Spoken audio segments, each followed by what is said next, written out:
Wednesday, July 1st, 2015. This is your morning edition on I-24 News. Coming up later today, Greece defaults on $1.7 billion of IMF payments as Greeks amass the parliament building live this morning in Athens. Iran and 6 world powers give themselves an extra week to reach a final nuclear accord. And later on the show, something entirely different. 6 stunning women show us the true meaning of beauty in a new photography exhibition.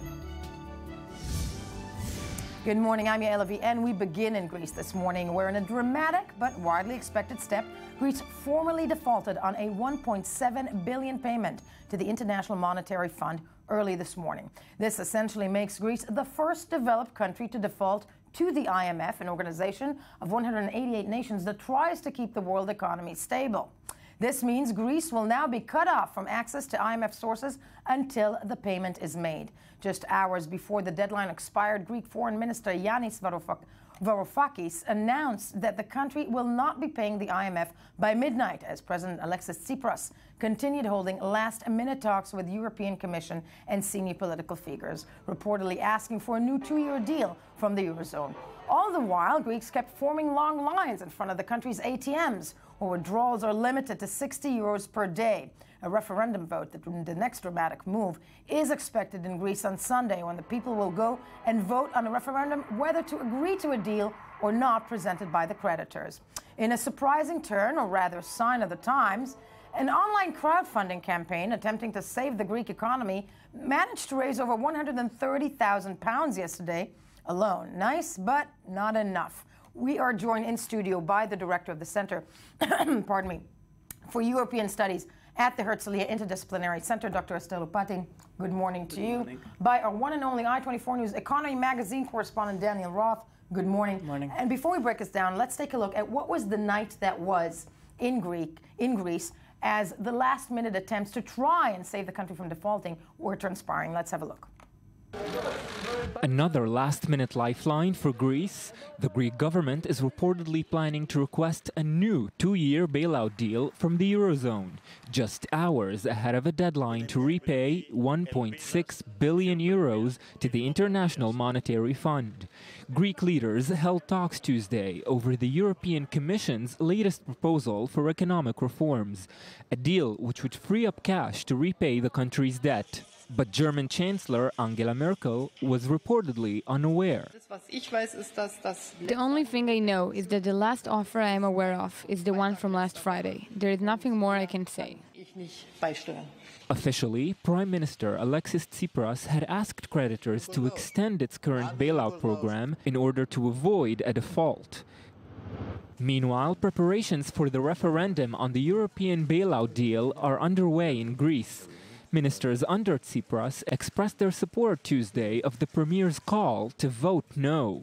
No means that we are going to have a better position in order to negotiate a deal with our partners within the Eurozone, within the Europe. On the contrary, an eventual yes would mean that we continue along the same line of austerity and recession, feeding each other in a spiral of slow death without any hope of way out. Worldwide markets showed initial signs of stability today after Monday's dramatic decline in stock values in London and Shanghai.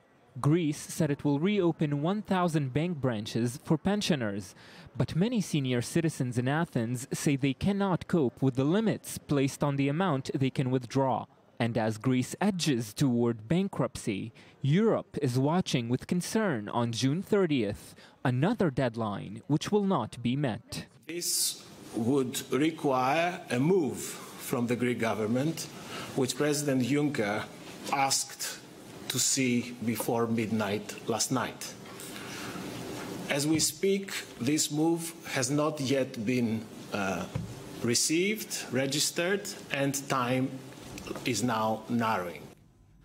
We're going to go straight to Athens first, where we're joined by strategic communications consultant Stratos Safiolias. Good morning to you, Stratos. The feeling, the mood this morning in Greece, because clearly, you know, the country has defaulted. What is going on this morning?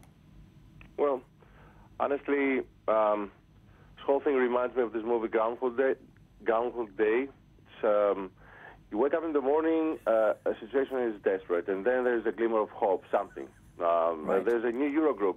There was a new Eurogroup yesterday, some talks, and nothing came out of it. Today there's a new Eurogroup. Nothing came out of it, except, of course, today we defaulted on the IMF. Yes. And so we're inching towards the abyss. That's how I see it.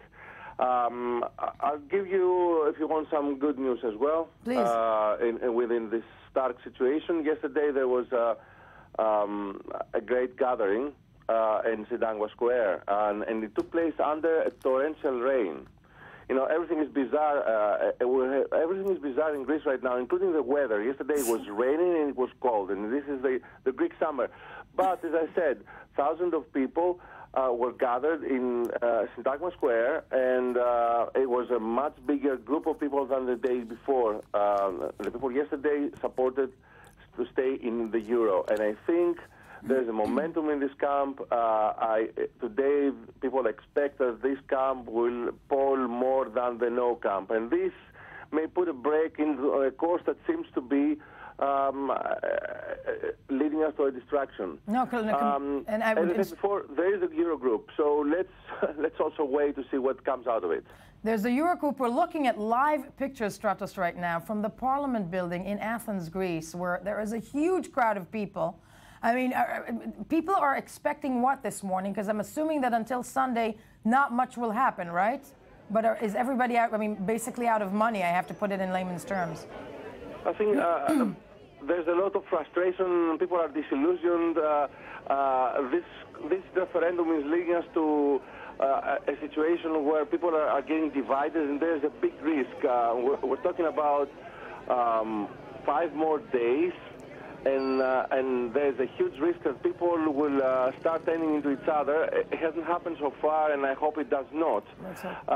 This is not a referendum about a proposal. This is a proposal people don't understand the technical details of it. This is becoming a referendum about staying or not staying in the Eurozone, and that's how it's going to go until Sunday now. Until Sunday. Stratos, do stay with us just to hear what's going on. Daniel Roth with us in studio. What happens, you know, when it comes to the layman's terms next, right now, for the next 5 days? What happens? For the next 5 days, I'm afraid we're going to see continued scenes as we're seeing. We're going to see protests Greece is famous for. Yes. We're going to see lineups, people hoping to get what little money they can get out of the bank. If there's anything left there. If there's anything left. It's going to look very much like it is today. Tense.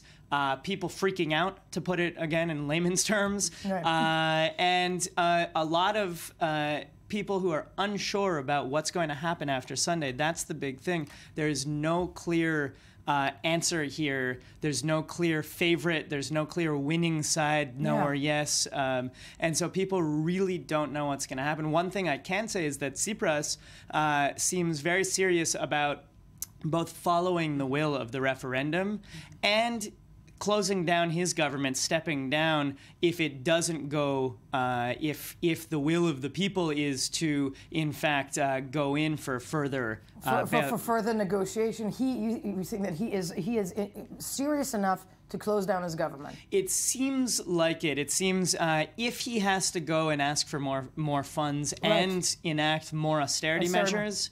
It seems like he's going to step down. Because that wasn't his campaigning platform. That wasn't his promise to his people. You and Dr. Esther Loupartin, because you and I had this discussion just before this the show started. It doesn't seem that Tsipras really wants to get out of the union. No, absolutely, he doesn't. Then what is he doing? Well, he's actually he's playing a tough guy. I mean, he's a truly Democrat, to be honest with you, because he was elected in January. He promised the people not to continue with the austerity policy.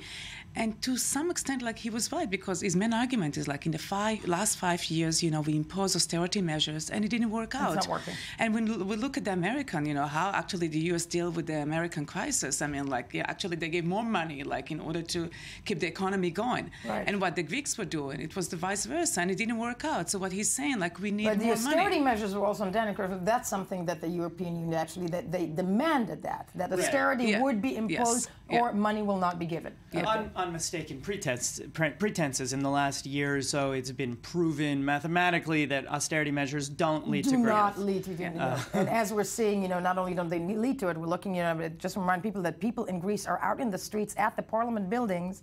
This is, as Stratos says, this is dangerous to the point of, are people going to turn on each other? But back, Dr. Loupatin, when we're looking at what's happening in Greece right now, and he seems to be very serious, but what can be the good outcome of this? Because if the referendum comes back as a no, okay? If it does come back as a no. Well, my feeling is that, I think that, I know it sounds maybe strange, but I think the Prime Minister of Greece is actually in a better position than the European Union. How? Because it seems to me like that the European Union, it would be too messy, actually, for the European Union to actually try to make them leave the Eurozone. Why is that? Because first, we have to understand, European Union for the moment is a very big crisis. There's a lack of confidence. Many people actually, opinion poll shows that many Europeans actually feel that the EU is out of touch, is not efficient. We delegated too much power to EU institutions, and the results are unsatisfactory. And we have to understand that most people in Europe didn't want to have a single currency. Opinion polls before the adoption showed actually that the Europeans didn't want it. So lack of ability or failure to deal with Greece would make critique even grow, increase the critiques vis-a-vis the EU, that it was too pretentious, it was too ambitious, the whole monetary unit wasn't a good idea, and, the leadership is out of touch. Sadly, right now, we're looking at that coming through in many, many, many ways. But, let's say, just finally, Daniel Roth, to you, let's say Tsipras falls on Sunday, or as he says and promises, it's not like getting out of the Eurozone is an easy step, right? Absolutely It's not like moving a cube, exactly. No, actually, the last time we spoke about this, we were talking about no matter what, the process is going to be long and arduous for the Greek people. Right. Whether they try to stay in and try to enact more austerity measures, or try to go it alone, whether in the Eurozone or out of it, it's going to be a tough time for the Greek people. Right. The question is whether they're going to sort of follow their democratic will or not. Okay. Dr. Loupatin, Daniel Roth, Stratos in Greece, thank you very much for being with me this morning. Fascinating story, dramatic. We'll be following it throughout the week. As we move on.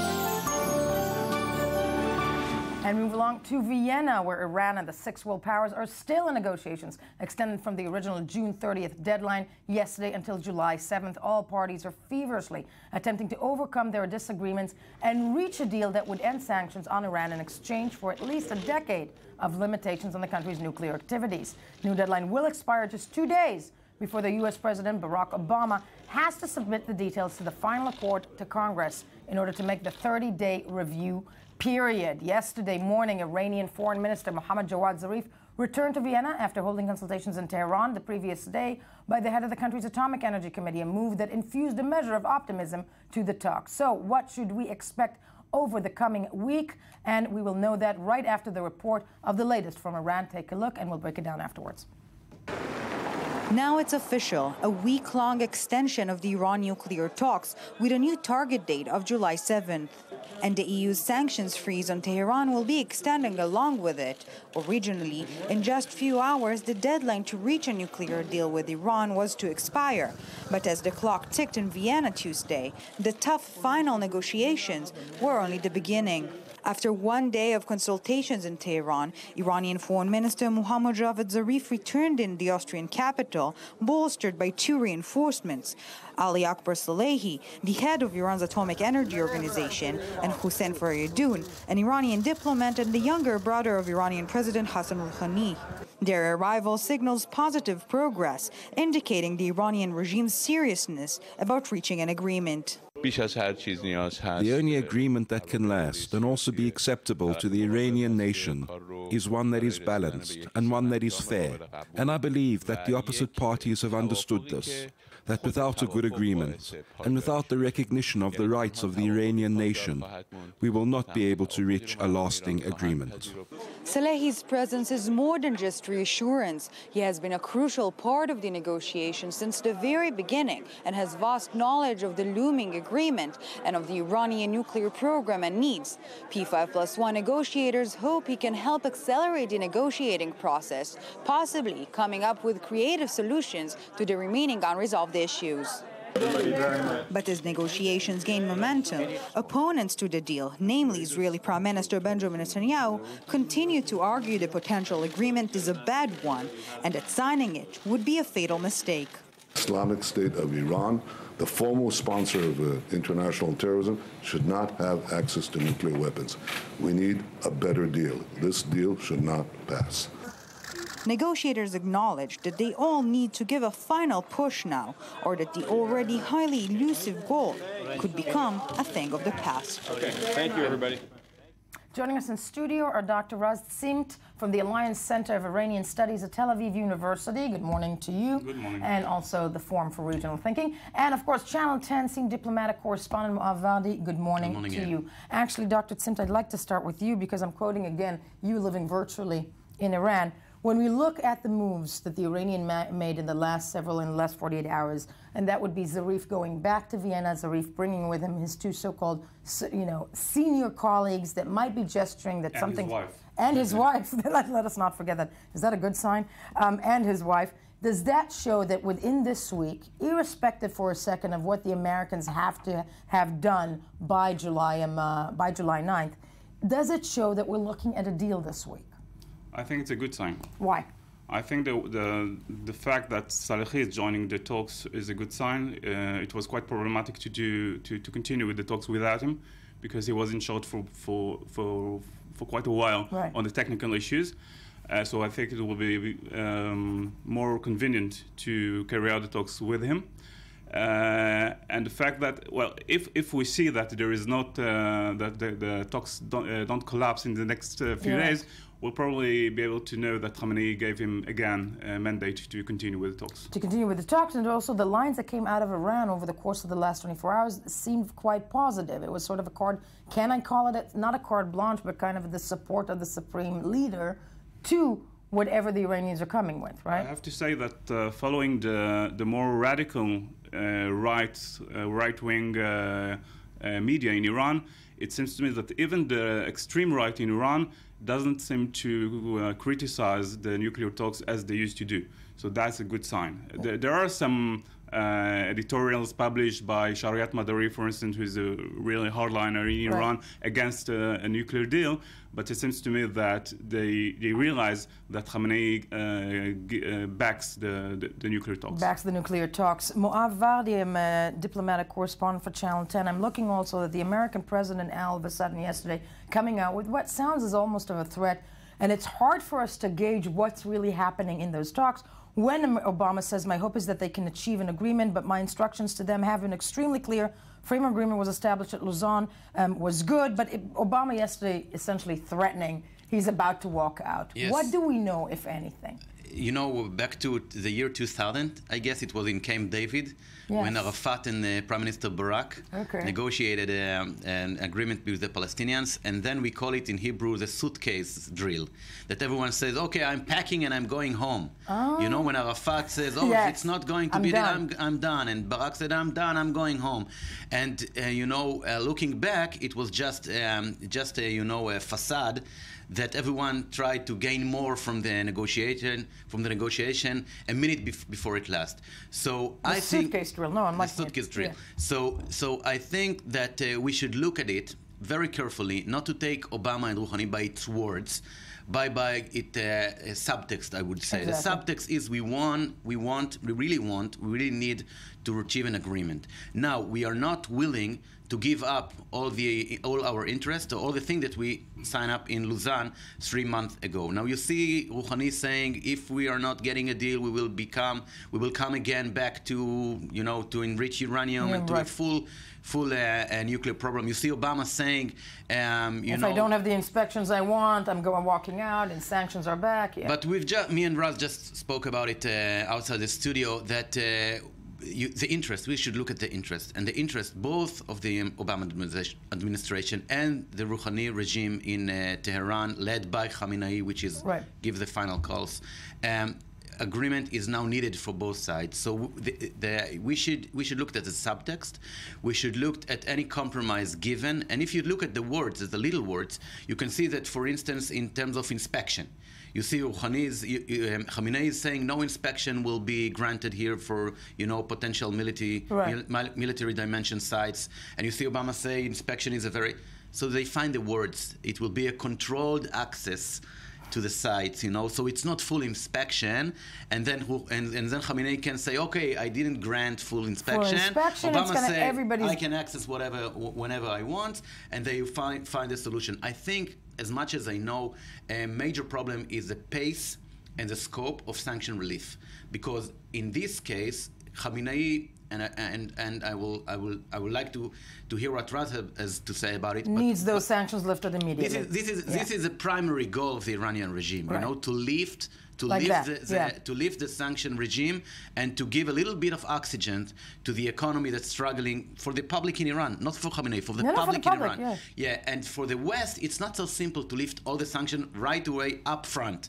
So I think as far as I can understand it, this is what it's going to be, until the final moment there. And speaking of that, before we go to Vienna, because Raz, I wanted to ask you that's a fascinating point. When Khamenei, and yes, they need the sanctions lifted immediately. Let's say there's no deal, though. Is the Iranian regime, forget for a second animosities and violence, are they in danger from the people of Iran if there's no deal and the economy continues as such? Is the regime not stable that it needs those sanctions lifted in order to survive? Not to that extent. I mean, correct me if I'm wrong. They can survive. Khamenei speaks every time about the resistance economy. Right. But he knows that that's not enough.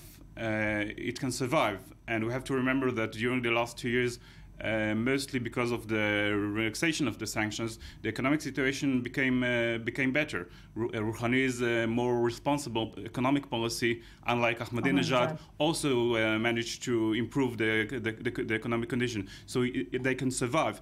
But the public opinion in Iran is eager for further improvement in the economic conditions, and that depends on a deal.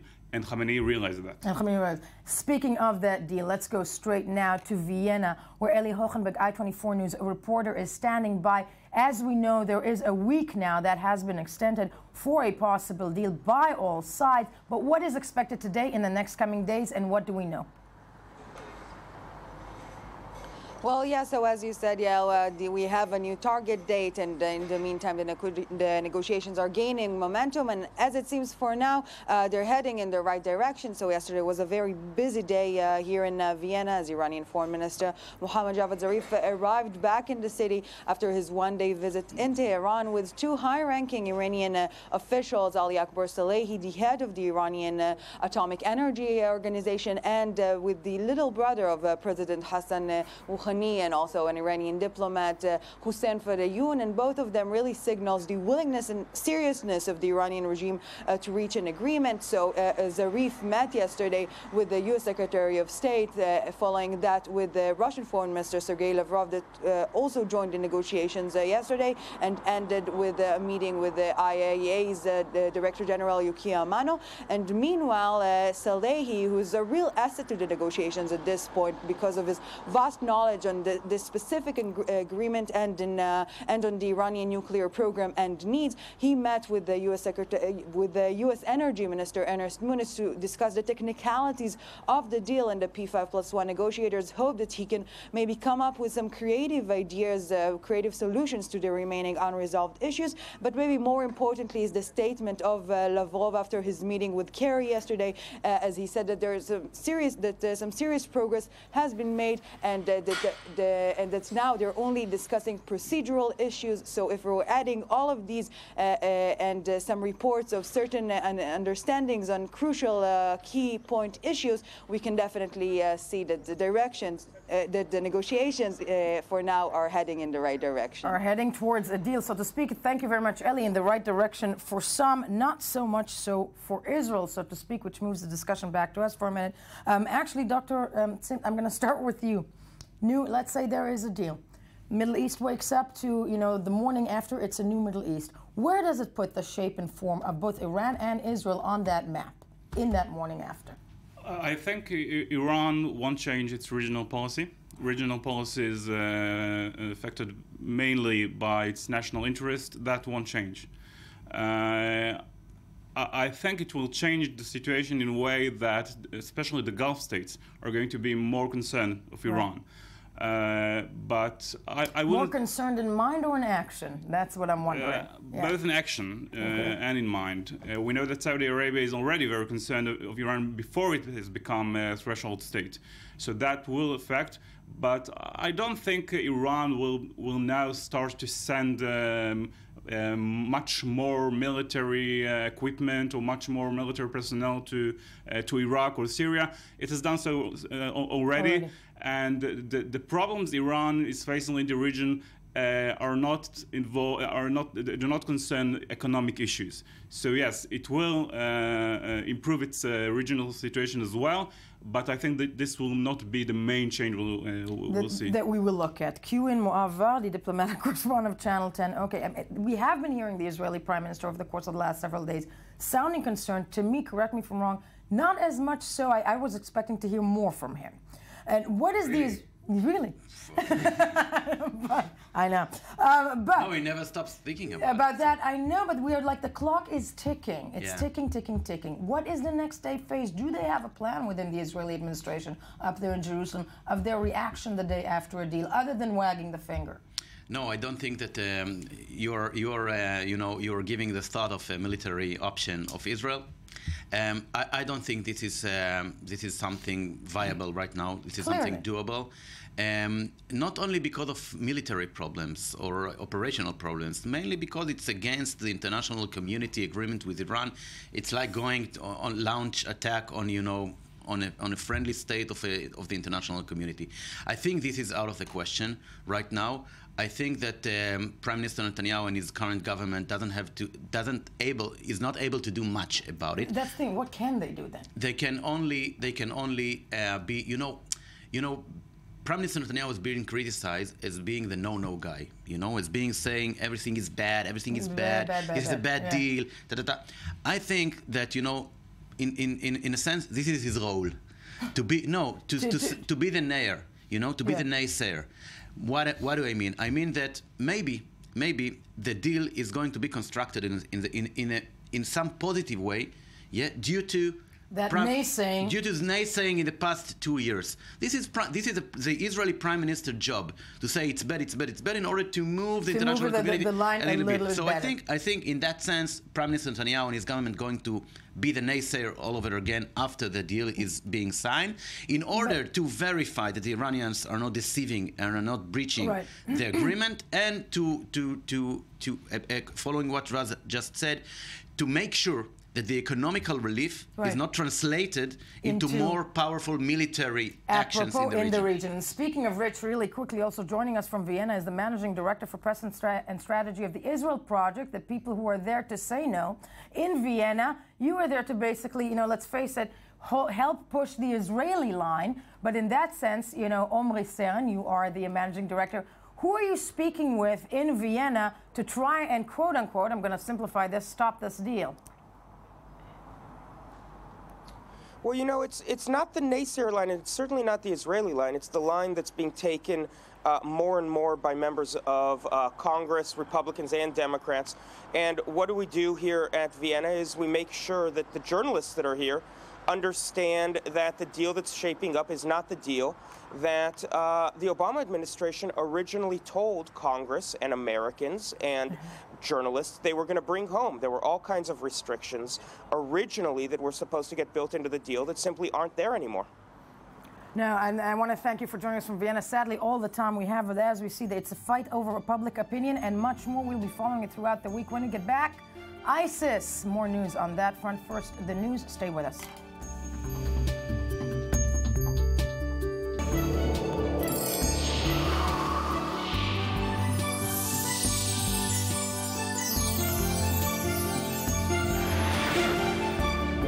I-24 News Morning Edition on this July 1st. And you have to look down. Yeah, sometimes I do. Sometimes I do. Summer vacation, school's out. True. That would be Ami Kaufman and Ruthie Sinai. Basically, Greece has defaulted, but we're still standing. So far. Sitting. We're sitting. Yeah. True. Let's be true. We're true journalists. And Ami Kaufman here is to remind us that we are journalists and we've missed some news while scanning the headlines. Yeah. So, I just want to say, first of all, you look, really refreshed. It must be that extra second that you slept last night, Yael. Yeah. You know that there was what they call a leap second. There was a second added last night to allow extremely precise devices to keep in sync with the Earth's rotation, which is actually the Earth is turning slower. So we have to take that into consideration, and we added a second last night, which is why you look rested. No, is the Earth turning slower because we've completely destroyed it? I don't know that. The Guardian does not tell me that, why that's happening. But the Guardian, I don't know why, for example, there wasn't a deal, reached in when it came to Iran, and we had an extra second. We had an extra second there, people, to negotiate. We had the time Greeks to do could it. have done the IMF. Exactly. I don't know. It just didn't. No. There you go. Okay. Haaretz has a really interesting report that Israel and Jordan are in talks to readmit non-Muslim visitors to Temple Mount sites. Since up to 2000, everybody could go up to the Temple Mount and go into the Al-Aqsa Mosque and to the Dome of the Rock. Of course, after the Second Intifada, that stopped for about 3 years. In 2003, people could again go up onto the Mount. But we're not allowed into to the sites themselves. Yeah. This is apparently going to change their negotiations with between Israel and Jordan. But the official response from the Prime Minister's office is that there are no negotiations and no change in the status quo. I'm going to quote you because you sat in this studio last week when Turkey all of a sudden decided to unfreeze, and we've got the Egyptian ambassador back. Now, this, I know there is no real assigned foreign minister, but the head of the foreign ministry, Dori Gold, seems to be kicking, and I will not finish the phrase. Okay, yes. Dori Gold, but he is Netanyahu's Emisraim. So, he does what Netanyahu tells him to do, basically. Something's happening there. We don't know it, but things are moving. Yes. A horrific air accident in Indonesia, in northern Sumatra. A Hercules C-130 Air Force plane crashed a few minutes after it took off. And rammed into some houses on the ground. 113 people were on board, all of them dead. So far, the toll is about 140 because they're still counting people that were. Just before I came in. 169 people. The people are on the ground that were hit by this plane. Unbelievable. Yeah. Terrible. A new report from the Chinese government says that about a third of the Great Wall of China is gone, missing. About 2,000 kilometers. Missing? Which is about, it's crumbled. Okay, yeah, I was about to say, somebody did not somebody stole the wall. Okay. Well, that's not far from the truth, because one of the main reasons is not only climate stuff, but people are stealing bricks from the wall to build their own houses. That is terrible. To me, that is like people stealing notes from the Wailing Wall. Yeah, well, they get a fine for about $800, which is a lot of money, of course, in China, but apparently it's not deterring enough people. So about almost 2,000 kilometers have gone due to that.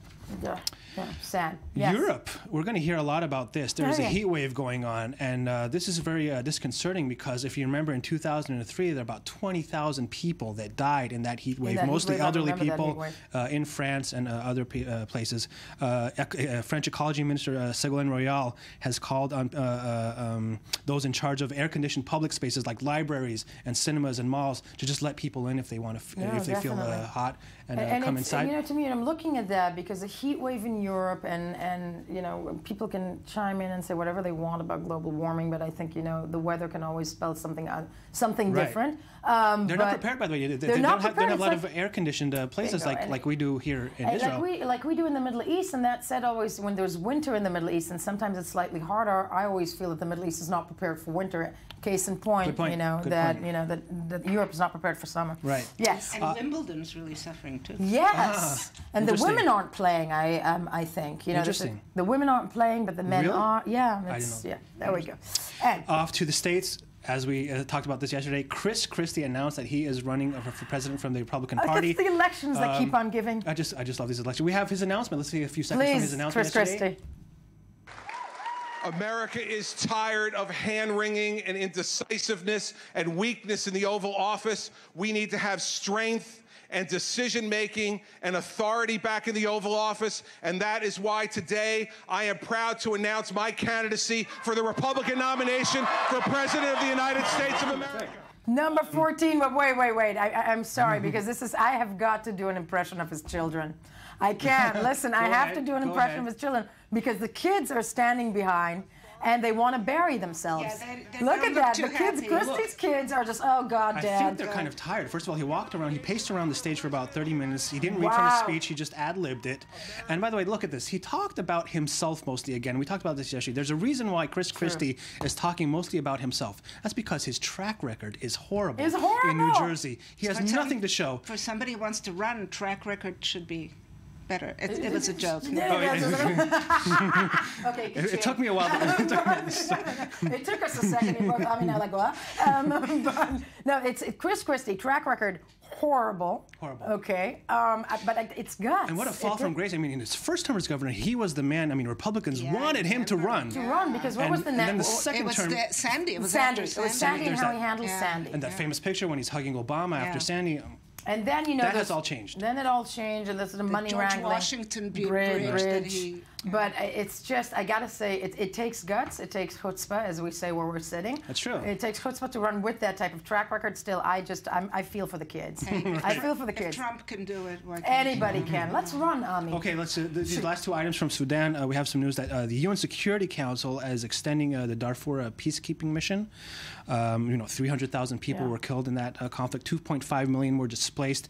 This is against the will of Khartoum and Omar al-Bashir, who was, of course, wanted for by the ICC for genocide and other war crimes. And one more last item from Sudan. The Guardian is reporting that Sudan seized another daily newspaper, making 2015 the worst for the media. So far, 75 prints have been seized. And it's only half a year in 2015. In February, for example, in one day, 14 daily papers were confiscated in one day. There is basically no free journalism in Sudan. There is no free journalism, and I'm glad you brought these items because I don't think that the Western media or the world covers Sudan enough. It's one of the longest-running conflicts. I mean, it's a terrible thing. It's Africa that nobody sadly touches on enough. Suffering that just keeps going on and on and on.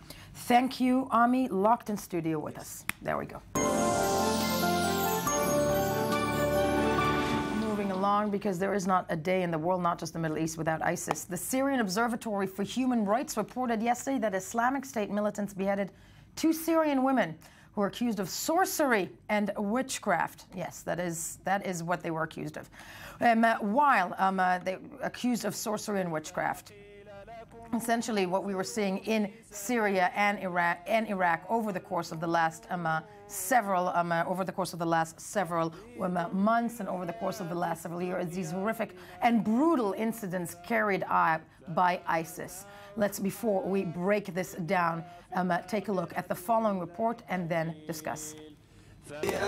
A year after the extremist Islamic State jihadist group declared the caliphate over its seized territories, it's still casting a huge shadow of horror and intimidation, not only on the ground, but also on the press and the social networks. According to the Syrian Observatory for Human Rights, the IS has for the first time beheaded 2 women in Deir az-Zur in eastern Syria on charges of sorcery. Though videos showing IS stoning women to death were released in the past, this is the first account of women being beheaded.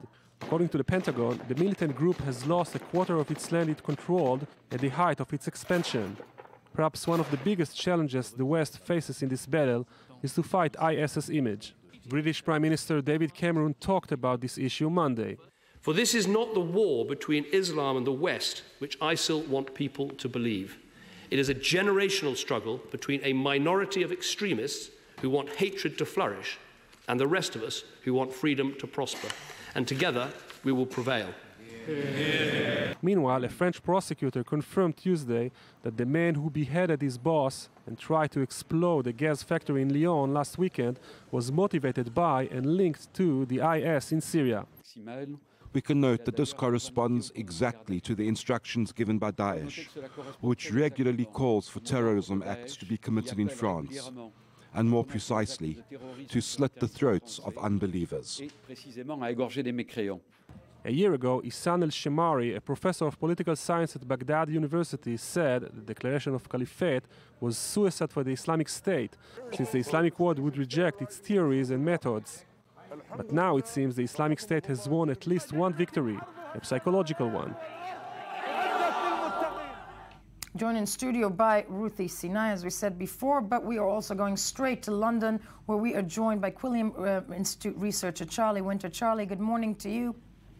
Good morning. I want to ask you, because it has been a very fruitful, quote-unquote, and I'm being sarcastic, sadly, that for ISIS, we saw this wave of terror attacks. We have this beheading for sorcery, which is a new one, out of the box, so to speak, for ISIS. But is this some sort of concerted effort to do something bigger over the course of the last several days? Is this just Ramadan? What is the traction on the internet? What are you learning? Well, I think that there was quite a lot of surprise among Islamic State analysts when we got to the beginning of Ramadan and Islamic State was on the defensive. It had lost Tel Abyad. It was losing ground in Raqqa. It was by all means on the back foot. So in the last week, we've seen it try to reverse that by, these attacks in Tunisia and Kuwait. I'm not convinced that the French attack is anything to do with Islamic State. Really? Well, I think that there's perhaps, and let me stress perhaps, a level of inspiration. Right. But I think that there's a lot of things pointing towards this being more to do with employee disgruntlement than jihadism. And I think that the way that it's been spun in the media, the way that there's this implicit connection made with Islamic State has been very damaging. But that's a separate issue to this. I think Islamic State is trying to make a concerted effort to buoy up its momentum narrative, because it has been doing badly by all accounts. It has been struggling. So I would expect, sadly, more of the same. More of the same that we've seen continues to play out. Yeah, over the course of the last several days. Do stay with us in the time they have. Ruthie Sinai, we're looking at these antics over the course of a year. I mean, it's been a year since the caliphate, so to speak. 3,000 executions. 3,000 executions that we know of. Yeah, that we know of. Oh, my word. Okay. 3,000 executions. Charlie saying, still with us, that it's because they're losing on the ground. I would debate this with you, Charlie, if we had the time. But, I think we need to differentiate two things here. These beheadings are, they're shock value. I mean, they're beheadings and drownings and burnings. And let's go back, we forget. But 2002, Daniel Pearl decapitated in Pakistan. It's not entirely new. In the Chechen War, there were beheadings. This is more. And this is more because of social media. It's social media, and it's produced and documented and like a Hollywood movie. Right, yeah. And 3D and HD and all that. But, so that's the shock values part of it. But then there are the, sort of the mundane, the ongoing, the control on the ground, the limitations on movement, the horrible things that they do in the territories that they control. And I sort of disagree also with our guest, although he's obviously more erudite than I, but that I think these things are spreading. And I don't think, this Tunisia, and we've got Kuwait, and we've got Yemen, we've got Libya, and, obviously this decapitation in France. And I think it's sending tentacles all over. So the fact that IS may or may not be losing control on the ground, which is debatable, does not matter that much in the sense that it's quote-unquote inspiration. The ideology. The ideology seems to be spreading. Yeah, the ideology seems to be, catching on. And Charlie, just because you're still with us, and you might be right, you're probably right that in France, maybe, the connection has been made so easily by mainstream media, which tends to be the case usually in this fast-paced age. But that said, the ideology winning, is that something that we're seeing also online? And when it comes to recruits, do we have any information of, more recruits going specifically at this time to join ISIS? Well, I think the ideology is winning, but we too regularly attribute a terrorist attack to being inspired by Islamic State, when there are still groups like Al-Qaeda that are very much in the game here. Right. And the reason that one of the alarm bells for me about France is that the flags that the man raised beside the beheaded head that was attached to the fence, they were not flags that we've come to associate with Islamic State, not in any way. Not in any way. So that's a fairly big alarm bell for me. Also, none of its official media had even recognized the attack. But again, that's another thing. I would like to clarify though that when I say that Islamic State was on the back foot, I don't think that it was. This is a time of year where it's getting close to being decimated or destroyed, not by any stretch of the imagination. what I meant to say there is that Islamic State has, and its derivatives, so ISIS last year and ISIS the year before too, it has always kicked off Ramadan with a big bang, right? With a big bang, exactly. So last year we had the first caliphul speech after and the now fall we of have Mosul, this. No, and the year before we had Abu Ghraib, and now we have this. Nothing. No, Charlie, valid points, and thank you so much for that insight. Sorcery, fortune telling. Sorcery and fortune telling. That's frightening. We're back to the witchcraft. When we get back, 6 remarkable women show us the true meaning of beauty. Now, the news.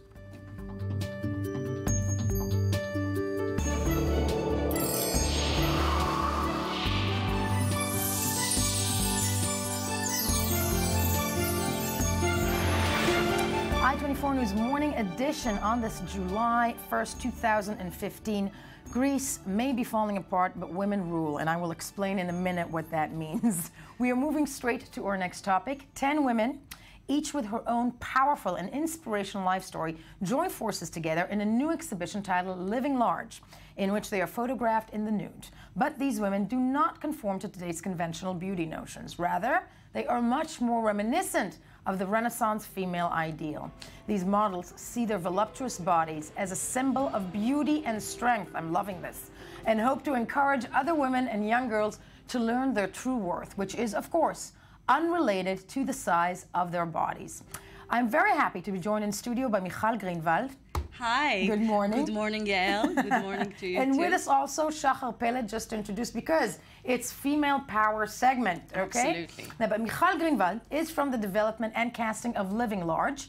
And before we break this down, Michal, let's take a look at the following clip, which basically shows what you have done with this idea, with this notion. Let's take a look. Great. אני כרמל. אני מיכל.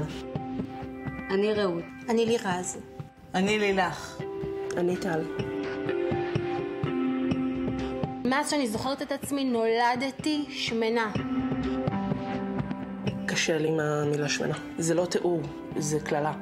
היה לי אימג' של להיות ברבי, זה להיות יפה. אני נמוכה, עגולה, שחרחרה וטורקיה. הרגשתי שאני פחות שווה מילדים אחרים. ברגע שכבר מתחילים להקנית, אז זה כבר תחושה של צמצום. תחושה שאת ישר נדחקת לפינה. לא ראויה בכלל לתפוס מקום. לא הרגשתי שמגיע לי מקום. תלבשי שחור, תלבשי מחויית, תלבשי שכבות, תסתתרי, תעלימי, תצטמצמי. לא חבל, תראי זה יפה. רק תרדי, רק תרזי. קצת תרזי. תרדי 10 קילו, נלך לקנות בגדים. בחיים לא תמצאי חברים, תראי ככה. השתדלתי לא להסתכל במראות. בושה. שלא היה מקום. מגיע לי להיות בן אדם. הגוף שלי, זה לא נוגע לכם, זה לא מפריע לכם בחיים. לא מזיז לי שמעירים לי, אני לא דופקת חשבון. אני לא מתאימה את עצמי יותר לאחרים, או למידות אחרות. אם בעיני מישהו זה לא מוצא חן, מוזמן להסתובב. זה אני.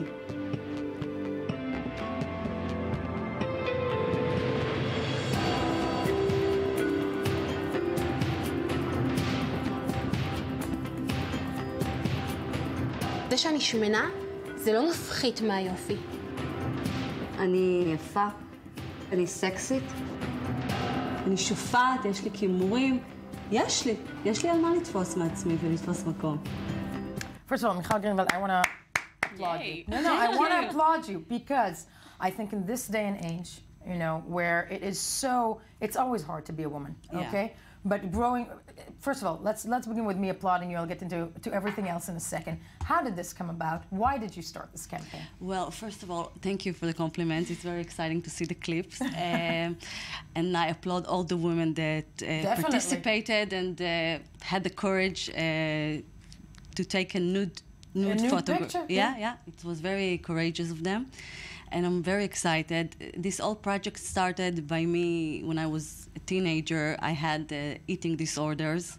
Yeah. I was bulimic for like 15 years. I really treated my body badly. No, it's abusing your body, and it's something sadly, and I'm very happy that you're open and honest about it, because it's something that sadly that so many girls are suffering from. I think eating disorders are an epidemic of the modern age, and it's very, very courageous. 15 years, how did you get out of it?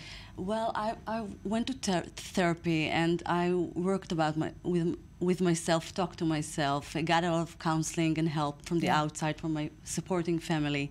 And it was a process. It was an ongoing process. It still is.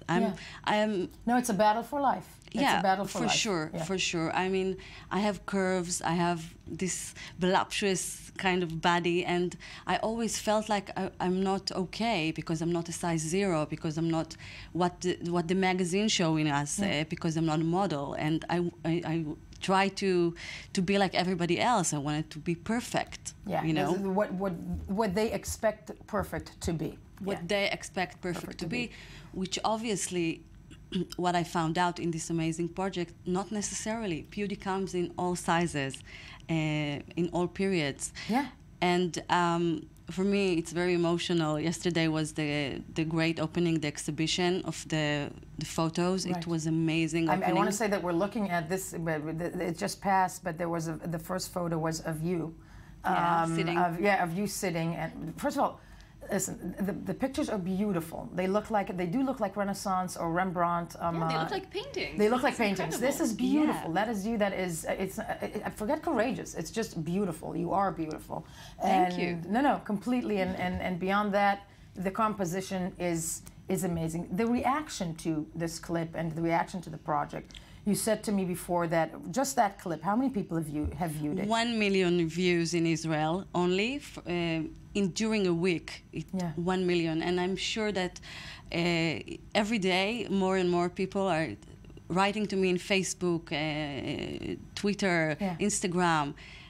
Many women, I want to tell you that good for you, because you made us feel more beautiful from the inside and love myself a little bit more. Amen. No, I have to tell you, because I have a 3-year-old daughter, okay? Really? I am terrified of the world that she's growing up in. Forget wars, forget hardship. It's that type of thing. Because there was even a statistic, I think, that 1 out of 3 or 1 out of 4 girls is going to have eating disorders, which is ridiculous around the Western world, because of what girls are expected to look like. You are so right. I'm so happy that you shared, and I'm sure you're a wonderful mother, and I'm having her in the studio every morning. I mean, this is like a love fest. I'd love to. I'd love to. You're amazing. You're beautiful. Every woman is beautiful. Shachar, you're beautiful. No, everyone is beautiful. And I want to ask you, apropos, why am I saying this? In the United States, the American president's wife, Michelle Obama. Okay, I have a question to both of you. Mm-hmm. Sure. She has this campaign going on for the last, I think, 8 years almost. Her campaign is no obesity in kids, and everybody has to, eat well, but it also leads towards, being thin. I find that campaign slightly dangerous for children. I have to say I mostly agree, because I think there's a thick line between being healthy and between being voluptuous and have curves. Mm-hmm. And we are women. This is why God created us in a certain way. We have curves. We have birth. We have kids. Mm-hmm. We can't be just like a stick. Like a stick. We can't be like a stick. We are not a boy. I like to eat also. I don't know what about you. I mean, I like food. I'll be the devil's advocate here, though. When it comes to Michelle Obama, I do think that the focus is on health. I do think that people with curves, people who are voluptuous, are very much welcome. I the focus is on obesity it's and on health obesity issues. and that. But that said, and I agree with you, which is a terrible problem in the US. It's a terrible problem in the US. But the thin line, as Michal said, I'm just thinking, because it's a campaign. Okay, because people might read it differently and in the wrong way. In the wrong way. That's the danger in campaigns as such, where that's the right thing to do. The right thing to do is it's not just if it were just about exercise, amen. But it's that thin line that I find dangerous. It's very dangerous. Yeah. I've been through that terrible road. Do you mind me asking how old you are? 34. 34, you're young. Yeah. Thank you. I would love to come every morning too. I'm 43, you're young. But that said, because if you're in your 30s, why am I asking that, Shachar, apropos, is that it's generation after generation. When I was in high school, girls were already dropping out with eating disorders. Mm-hmm. And I know that it just became These worse. Days, exactly. It's worse and worse and worse and worse. And it's that horrific pressure and what you're supposed to be. You're right. Yeah. I think that, you know, there's something interesting. I read the book, Susie Orbach, she's a British psychologist, and she wrote about fat is a feminist issue, and she talks about the thing that there's more as women are more successful and politically wise and socially wise and high-tech wise and getting to be a producer and a manager and all kinds of that, they shrink in the side to a side, and this is something to look at. Because in order to be successful, you have to be size you have zero. To look at a certain way. Yeah. Either you have to be a size 0 or you have to be a tall white man. But that's to educate society. It's true, but trying to educate society is so difficult. And as a project like this, the fact that it creates awareness that, look, this is something that is beautiful too, is brilliant, because society itself should change and educate itself. And needs that there's that beautiful of all sorts and kinds. You are so right. Thank you so much. No, and you are locked with us, because it is the time to move to Jaffa Port. After that amazing insight and very, very important words, you have something that is also slightly related to women. Yes, well, not slightly, very much related to women, but once again, I bring in the bad news. Yes, sorry, this is going to be depressing. Yes, as usual in recent days.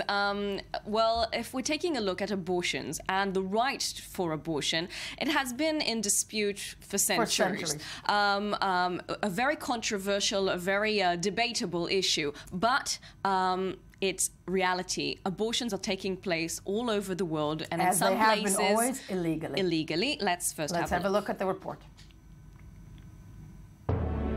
76 years after Nazi Germany invaded Poland, the Poles faced a new incursion across the border.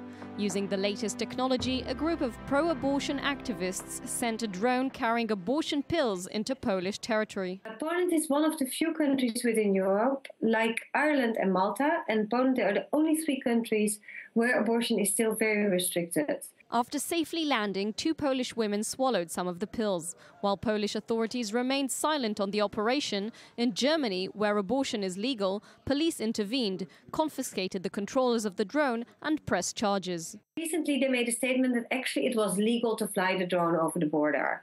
So the intervention was totally unnecessary. Longtime campaigner and abortion doctor Rebecca Gompertz has been active worldwide with her Women on Waves organization, fighting for safe and legal abortion, all the while facing angry and sometimes violent opposition. Reportedly, between 50,000 and 200,000 underground abortions take place per year in Poland, affecting mainly women in low socioeconomic environments. It's causing a huge social injustice because the women, you know, the wives of the ministers and the prime minister, they can easily travel to Germany or another country when they would need an abortion. There has to be a fair debate, a real discussion about abortion in Poland. German police are now looking into a possible violation of the medicines law, but Gompertz claims that, as required by that law, the medicines were provided on prescription by a doctor and plans to continue with similar missions. And then when we have our controllers back, we can do another campaign.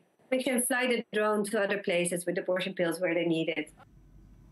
Shachar, just in Poland, 50,000 illegal abortions. Yes, if we compare, for example, to Germany, its neighbor, where it's illegal to have an abortion, if we take a population of the 80 million Germans, there's something like 100,000 abortions per year, which is a very low rate in Europe, together with Belgium and the Netherlands. So if we compare it to Poland, where there's 38 million people, 90% of them, of course, Catholic, according to official records, there have been 744 abortions in 2014, which is, of course, ridiculous. If we take it as low as the German rate, there has to be at least 48,000 abortions, and people are estimating it in the 200,000s. And the focus is on the social injustice here. Women who have the money can travel to Germany, can travel to other places in Europe. Those who can't, the World Health Organization are saying that this is a privilege for the rich. And in places like Poland, which since 1993, there was a change in government, the non-communist government was over and got in, and there was a new law saying that abortion and medical abortion is outlawed, and there's no abortion in private clinics. There's very much restriction. No, only fewer. And because what it leads to, and that's the frightening thing, because it's happening in South America, is illegal, dangerous abortions that kill women. Exactly, and it leads to death and morbidities that become the social and financial responsibility of the public health system. And this is something that is growing very, very rapidly, specifically in Poland. Women on Waves have been trying to create awareness. Of course, the drone is not the solution. It's only a campaign to create awareness. Back in the day, they had the abortion boats to Ireland, to Poland as well. In 2003, there was an abortion boat to Poland, and it created much protest. Now, with this drone, we heard nothing from Poland, which might be a good sign or not. But the German authorities, surprisingly, confiscated the controllers of the drone, said it was illegal, then changed it to legal. Now they're having some medical procedures over this campaign. It's generating headlines, so it's good. It's a good thing. But still, the fact that there's controversy over this entire legality and right for abortion still in 2015. No, it's ridiculous. Across the world, they're campaigning also in Turkey, by the way. I want to say that it's phenomenal, and I think it's phenomenal and great that there's legalized same-sex marriage. But it's the time also to remind people that throughout the world, women do not have the same rights as men. Absolutely. Women are not equal. Women are at risk for their lives because of situations as such, and nobody's really addressing it as they should. But I want to thank you, Shachar. Thank you. Same to you, Michal. Amazing, amazing project. Thank you. You're welcome. When we get back, speaking of women issues and body image, yes, Barbie now has a YouTube page, apparently. Do stay with us. First, the news.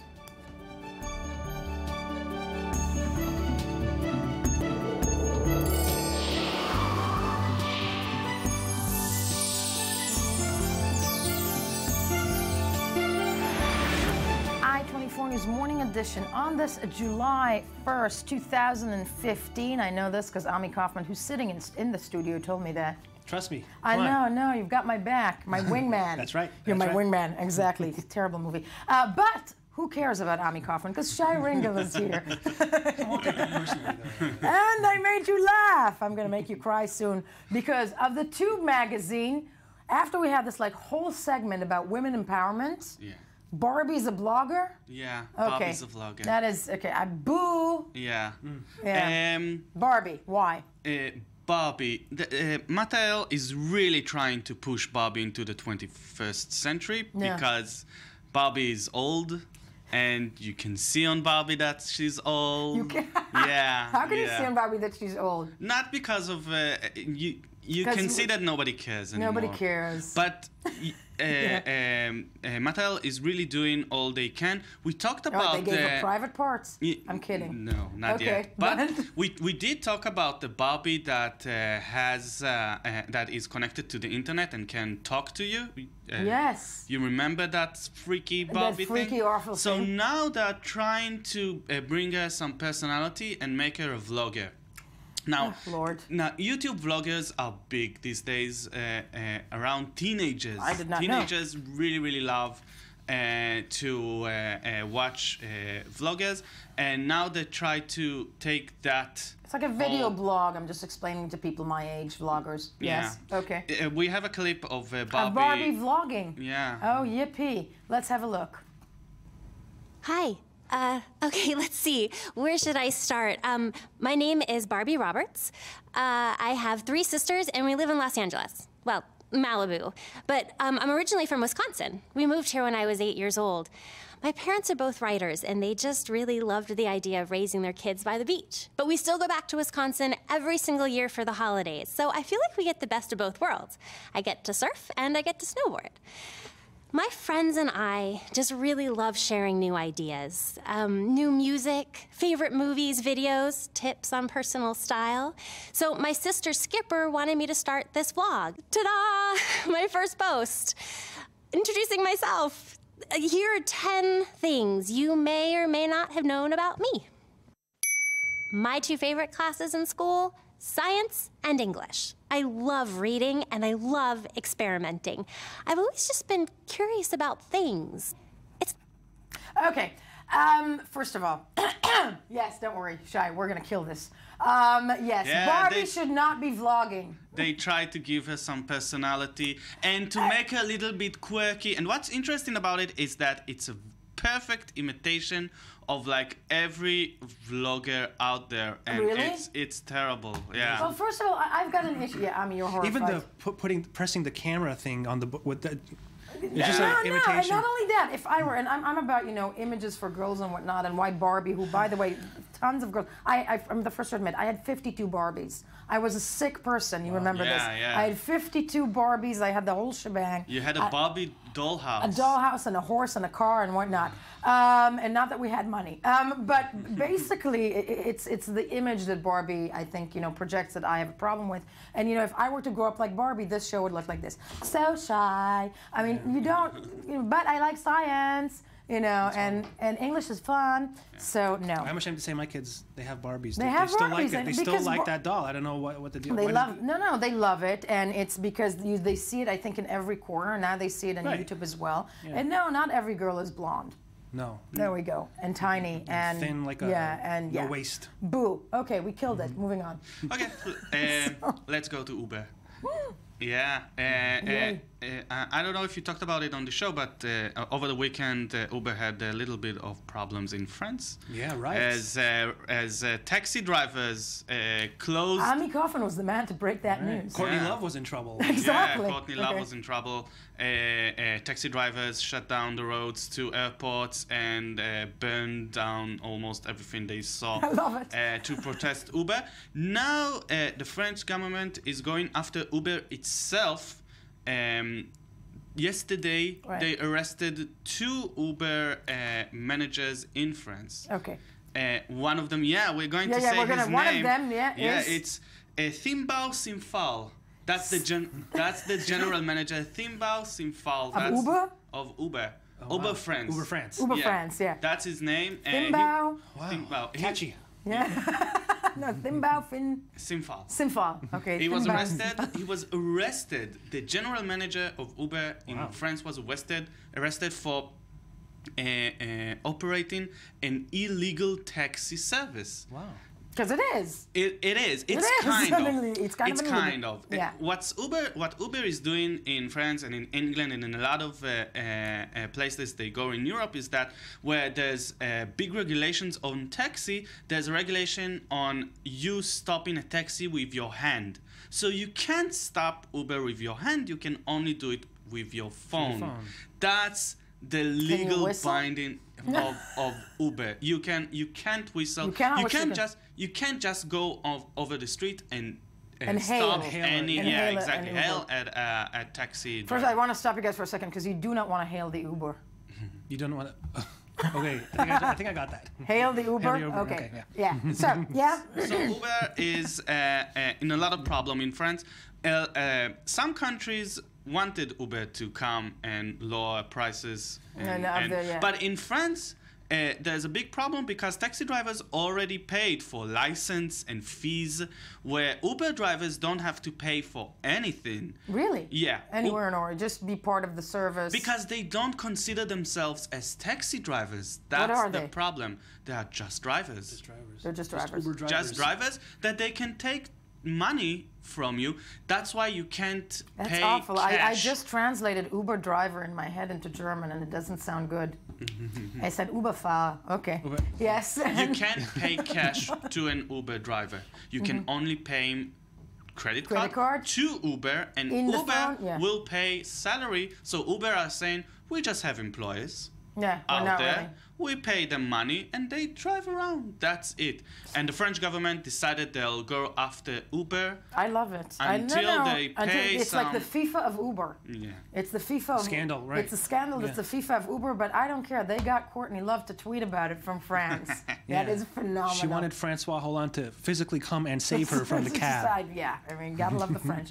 Gotta love the French. Shai Ringel, that is amazing. I mean, you were full of energy and stamina this morning, and I want to commend you on that. And now it's the time to move to the man, the legend, the mystery that is the viral spiral. Yes, well, tragic news coming from Hollywood. I think Shai Ringel must be really depressed about. Yeah, I'm just kidding. Ben Affleck and Jennifer Garner are getting a divorce after 10 years of marriage. Hollywood is, This is an earthquake in Hollywood. I mean, I think we need a moment of silence. Yeah. We need a moment of silence. I didn't remember that they were married. Oh, really? I was waiting for Shattering of the Go. Ben, who remembered that? Jennifer I mean, it's amazing to me. It's amazing to me every time, over and over and over again, that Hollywood actors, too, get divorced. Shocking. Yeah. Has Jennifer Garner done anything lately? I mean, Ben Affleck is kind of still active, but Garner, does she does? She's I don't had know. Maybe 3 of his kids. Okay. Fine. She had 3 of his kids. Movie-wise, I think she was in something. Actually, she was in something interesting that I did not see but read about. I don't remember. I don't remember. I think he's right. I know. I remember her in a movie. Dallas Buyers Club. Guys, I'm Team Jennifer. She's had 3 of his kids. Okay, she's you're busy. Right. She's busy. You're right. Okay. Yes. And on to the Kardashians, of course. I never have a viral spread without a Kardashian. Kendall Jenner broke the record of Kim Kardashian and Kanye West on Instagram. Yes. They held the record for most likes when they put out a wedding picture, and then kissing was 2.4 million likes. Kendall put this picture of her hair shaped like hearts around her head. Wedding dress. And that one now has about 2.7 million likes. This is the most liked. This is a record. The most liked Instagram picture ever. Can I say this? I don't know. I hate these people. I don't know why. No, I don't know what the reason look at that. Is that like making you want to jump up and down in your seat? No. What does make you want to jump up and down? I don't think anybody jumped up and down. They did a like. They pushed a double button. It was their thumb, index finger there. Fine. Okay, I love this video coming from Brazil, which is justice. It's just about justice. A man parked in a disabled, slot for disabled people, and this is what happened while he was away from his car. Let's look. Amen. Let's take a look. They covered it with blue Post-its. That's him trying to get into the car again. He can't see anything. Nice. He can't see anything, and it's the shaming. It's the shaming and the symbol of the handicapped. And he tries to get out of the parking lot. That was somebody in Brazil yelling, "That'll serve you right." Crowds are cheering on, and Justice. Amen. Yeah, I love this. This is justice. Yes. Perfect. On to Donald Trump. Who, of course, we heard yesterday was fired by NBC and Univision as well. But in Mexico, for being a racist against in Mexico, it turns out the most popular piñata these days is a face of Donald Trump. This is the best piñata, the most wanted piñata. That's great. So you can take a sick piñata, being the bizarre thing that now is used in children's parties. But piñata, everyone wants to break. Right. I love it. And I was just wondering if you'd let me. I have this dream that I want to fulfill. Yeah, go for it. I want to tell Donald Trump that he's been fired. I want you to look at the camera. Look at the camera and say, Donald Trump, you're fired. I did that pretty good, didn't I? Yeah.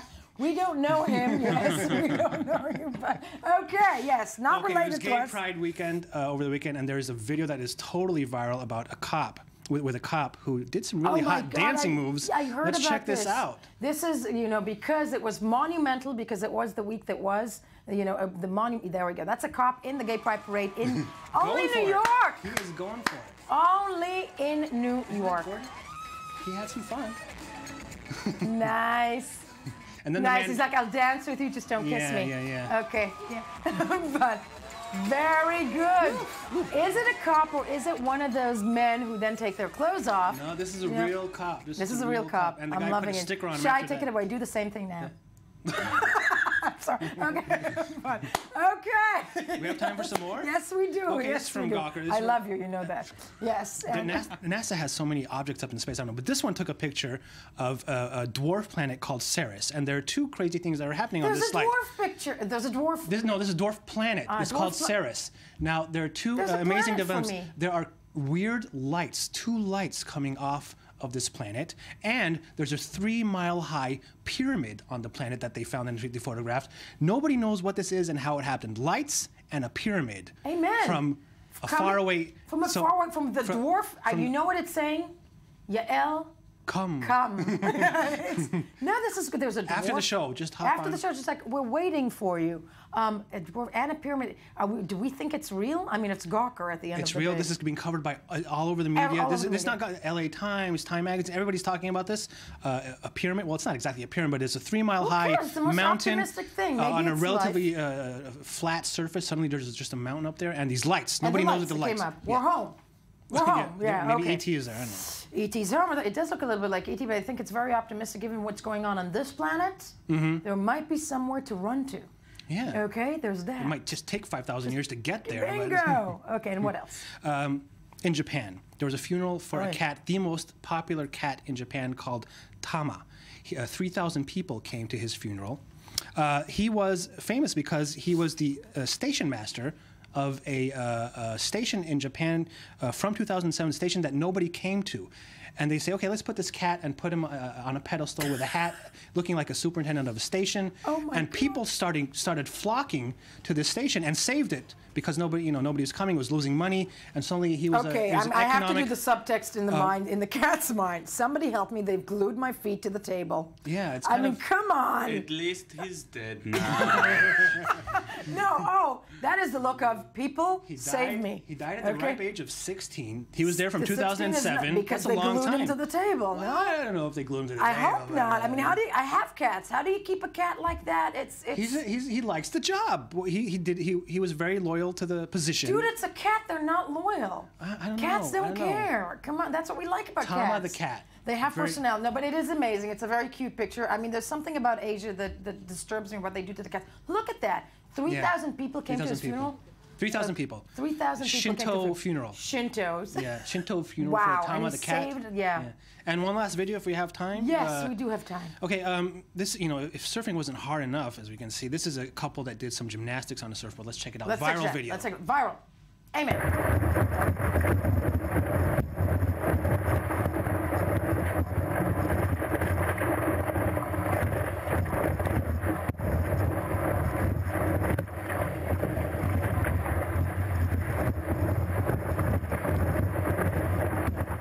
Control on the wave. Creepy. Well, I mean, I'm sorry to say, but that's something Shai Ringel does every morning. He's not impressed. After he dances with policemen in New York.